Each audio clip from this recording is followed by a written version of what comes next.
اندھی نفرت اور عقیدت میں تقسیم ہوئے معاشرے میں سوشل میڈیا پر کسی ایک فریق کا مستقل حاوی رہنا ممکن ہی نہیں۔ فیس بک، ٹویٹر یا انسٹاگرام بنیادی طور پر زیادہ سے زیادہ لائکس اور شیئرز حاصل کرنے والی انسانی فطرت میں قدرتی طور پر موجود جبلت کو انگیخت دیتے ہوئے مسلسل بے چین رکھتی ہے۔ آپ کی لگائی گئی پوسٹ کی محض تعریفیں ہوتی رہیں تو بات آگے نہیں بڑھتی۔ رونق اسی وقت لگتی ہے جب کوئی آپ کو للکارے، دلائل کے بجائے ذاتی حملوں سے آپ کو دبانے کی کوشش کرے۔ خلق خدا کی روبرو ہوئی بے عزتی کمزور ترین انسان کے لیے بھی مگر برداشت کرنا ممکن نہیں۔ جواب دینے کی مجبوری لاحق ہو جاتی ہے۔ دو نظریات نہیں بلکہ دو افراد کے مابین چھڑے تنازع کو ان کے حامی شیر بن شیر کہتے ہوئے مزید اکساتے رہتے ہیں۔ تماشا لگا رہے تو لوگوں میں موجود چسکے کی ہوس کو تسکین مل جاتی ہے۔ سوشل میڈیا کی بنیادی حرکیات سے میں کئی برس قبل چند محققین کی بدولت بخوبی آگاہ ہو گیا تھا۔ اس کے باوجود اس سے چسکا لینے کی علت میں مبتلا ہو گیا۔ بعد ازاں دریافت کیا کہ مذکورہ علت مجھے کتابیں پڑھنے اور فلمیں دیکھنے سے روک رہی ہے۔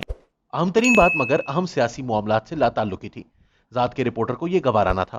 سوشل میڈیا پر اب فقط اپنے چھپے کالم پوسٹ کرتا ہوں۔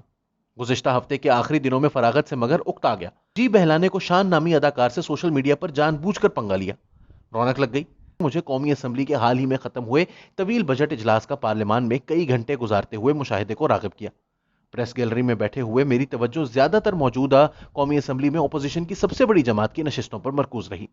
نواز شریف سے منسوب مسلم لیگ کے بینچ واضح انداز میں کنفیوژن کا مجسم اظہار تھے۔ اس کی وجوہات کا کھوج لگایا تو اپنے تئیں فرض کر لیا کہ اس جماعت سے وابستہ اراکین کو سمجھ ہی نہیں آ رہی کہ ایک پنجابی محاورے کے مطابق کس کی ماں کو ماسی کہیں، نواز شریف کی سنیں یا شہباز شریف کے حکم پر عمل کرتے ہوئے نیوے نیوے رہتے ہوئے اچھے وقت کا انتظار کریں۔ مسلم لیگ نون اپنی سرشت میں انقلابی نہیں ہے۔ یہ دھڑوں والے ڈیرہ داروں کی جماعت ہے۔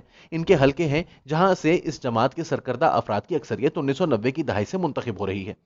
اپنے فطری مزاج کے مطابق نواز شریف کے نام سے منسوب ہوئی جماعت کی بے پناہ اکثریت کو شہباز شریف صاحب کی لائن دل و جان سے اپنانے میں کوئی دقت محسوس نہیں ہونا چاہیے، خاص طور پر اس سمے جب نواز شریف اور ان کی دختر نے ایک بار پھر طویل خاموشی اختیار کر رکھی ہے۔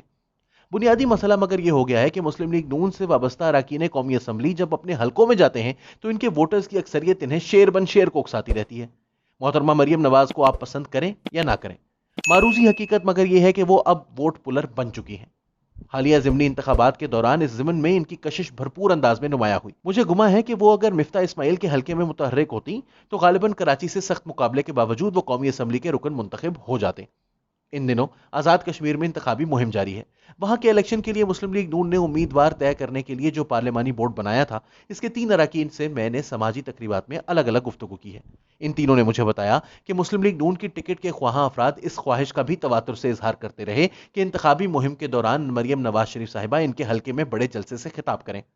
سیاستدان دل سے کسی کا بھی سجن نہیں ہوتا، خود غرضی اس کا کلیدی وصف ہے۔ وہ اگر اپنے حلقے میں جیت یقینی بنانے کے لیے مریم نواز صاحبہ کے جلسے کا شدت سے متمنی ہے تو سیاست کا مجھ جیسا طالب علم اس حقیقت کو نظر انداز نہیں کر سکتا۔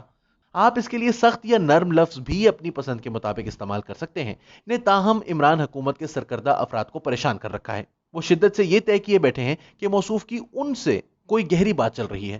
جو گیم وہ تصور کیے بیٹھے ہیں اسے ناکام بنانے کے لیے عمران خان صاحب کے احتسابی کارندے اپنی صلاحیتوں کو کامل یکسوئی کے ساتھ یہ ہدف حاصل کرنے کے لیے استعمال کر رہے ہیں کہ شہباز شریف کو جلد از جلد عدالتوں سے منی لانڈرنگ کے الزامات کے تحت سزا دلوائی جائے۔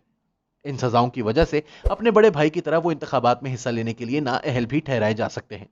عمران حکومت کے احتسابی کارندوں تک میری رسائی نہیں۔ رپورٹر کی جبلت نے چند وسیلوں سے رجوع کو مگر مجبور کیا۔ ان میں سے ایک انتہائی بااثر شخص نے مجھے کامل اعتماد سے بتایا کہ شہباز صاحب آئندہ 2 مہینوں میں عدالت کے سزا یافتہ ہو جائیں گے۔ میں نے ابھی تک ان کے دعوے پر اعتبار نہیں کیا ہے۔ گزشتہ 3 دنوں سے تاہم چند اہم اشارے مجھے اس دعوے کو ذہن میں رکھنے کو راغب کر رہے ہیں۔ فرض کیا میری سورس درست ثابت ہوئی تو شہباز صاحب کے ساتھ کھایا پیا کچھ نہیں والا معاملہ ہو جائے گا۔ لندن میں ان دنوں خاموش بیٹھے نواز شریف اس کے بعد ووٹ کو دوبارہ عزت دو والا نعرہ بلند کرنے کو مجبور ہو جائیں گے۔